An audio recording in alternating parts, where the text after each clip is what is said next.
আসসালামু আলাইকুম। আজকেও শুভ সন্ধ্যা জানিয়ে চলে আসলাম আমার প্রিয় ভাই ও বোনদের মাঝে। আমি তানিয়া আরেকটি নতুন ব্লগ ভিডিও নিয়ে। আশা করি আজকের ব্লগ ভিডিওটি সবার কাছে অনেক বেশি ভালো লাগবে। সারাদিন রোজা রেখে অফিস করে তারপরে মামাকে নিয়ে দৌড়দৌড়ি হসপিটাল সব কিছু আপনাদের এই ব্লগ ভিডিওর মাধ্যমে তুলে ধরবো আপনাদের মাঝে। তো এদিকে তো আমি ভোর সকাল 6টায় ঘুম থেকে উঠে মামাকে নিয়ে ফার্ম গেট চলে গেলাম ইস্পাহানি চক্ষু হসপিটালে। তো এখানে আমি বাসা থেকে বের হয়ে বাসে করে পল্টন পর্যন্ত গেলাম, তারপরে ওখান থেকে সচিবালয় থেকে মেট্রোতে করে ফার্ম গেট যাব। আমার মামা তো কখনো মেট্রোতে ওঠে নাই, তাই সিএনজি না নিয়ে মামাকে নিয়ে মেট্রোতেই যাব। আর মেট্রোতে যাওয়ার একটা বড় সুবিধা হলো আপনার সময় কম লাগে, খুব দ্রুত যেখানে যাব ওখানে পৌঁছানো যাবে, তার জন্য করেই মেট্রোতে যাব। আর ওখানে চক্ষু হসপিটালে আমার মামাতো ভাই অলরেডি চলে আসছে, কারণ ওখানে যত তাড়াতাড়ি যাওয়া যায় তত তাড়াতাড়ি টিকিটটা পাওয়া যাবে। তার জন্য করেই বাসা থেকে দ্রুত বের হয়ে গেলাম। তারপরে এই যে মেট্রো থেকে টিকিট নিলাম, পরে তো আমরা চলে গেলাম টিকিট পাঞ্চ করে। এবার উপরে উঠব, মামাকে নিয়ে উপরে উঠতেছি। উপরে যেয়ে ওয়েট করব মেট্রো আসা পর্যন্ত। তারপরে আমরা মতিঝিল থেকে যে মেট্রোটি আসবে সেটিতে করেই ফার্মগেট চলে যাব।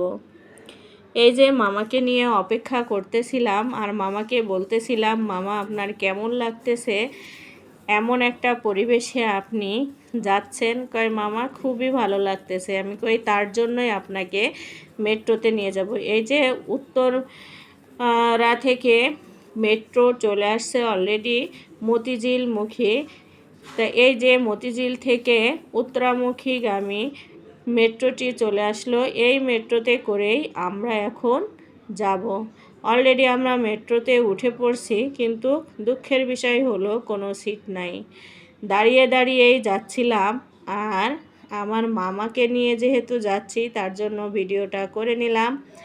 আর দেখেন বাইরের দৃশ্যগুলো গ্লাস থেকেই যতটুকু আসছে ঠিক অতটুকুই আমি ক্যামেরায় বন্দি করে নিছি। আর যেহেতু সকালবেলায় সবাই কিন্তু ঘুমের রাজ্যে ছিল, সেহরি খাওয়ার পরপরই মানুষ যার যার কর্মস্থলে বেরিয়ে পড়ছে। মেট্রো থেকে নেমে আমরা আবার নিচে চলে যাব। তারপরে এখান থেকে কিন্তু চক্ষু হসপিটালটা দেখা যায়। তা আমরা দেখলাম যে বিল্ডিংটা একদম গা ঘেঁষেই আছে। তারপরেও কিন্তু নিচেই নেমে আমাদের 5 মিনিট হেঁটে যেতে লাগবে। মনে হচ্ছিল বাউন্ডারি আমার একদম হাতের নাগালে, কিন্তু আসলে তা না। এরিয়াটা এত বড় যে আমার 5 মিনিট ওখানে হেঁটে যেতে লাগবে। এই যে হাসপাতালের ভিতরে অবশেষে ঢুকে পড়লাম। দুই পাশেই গাড়ি পার্কিং করে রাখছে। এই যে লেবেল জায়গা হলে আমার মামা সহজেই হেঁটে যেতে পারে, কিন্তু একটু উঁচু নিচু হলে সে অন্যের সাহায্য ছাড়া যেতে পারে না। তাই মামার হাত ছেড়ে বললাম, মামা আপনি নিজে হাঁটেন, এখানে কোনো উঁচু নিচু নেই। তারপরে তো মামা মাশাল্লাহ একা একাই হেঁটে যাচ্ছিল। পরে এই যে আমার মামাতো ভাই এখানে ওয়েট করতেছিল। এখানে এসে আমরা এখন টিকিট কেটে নেব। বহির্বিভাগে চলে আসছি। এই যে সিস্টাররা বসে আছে, এনারা তো ভিডিও করতে দেখছে আমাকে, একটু বকা দিল যে কেন ভিডিও করলেন, অনুমতি নিছেন। আমি বললাম আমার মামার একটু ছবিটা তুলে নিলাম, বলে ডিলিট করেন। আমি বললাম আচ্ছা ওকে। তারপরে তো সব পরীক্ষা নিরীক্ষা করে নিলাম। নেয়ার পরে রিপোর্ট নেওয়ার জন্য এখানে আসলাম 102 নম্বর রুমে। হাসপাতালের প্রাঙ্গণে খুবই সুন্দর একটা সিনারি আছে, সেটা হলো গাঁদা ফুলের মানে চোখ ধাঁধানো একটা জায়গা। দুই পাশে গাঁদা ফুল ফুটে আছে, তারপরে গোলাপ ফুল।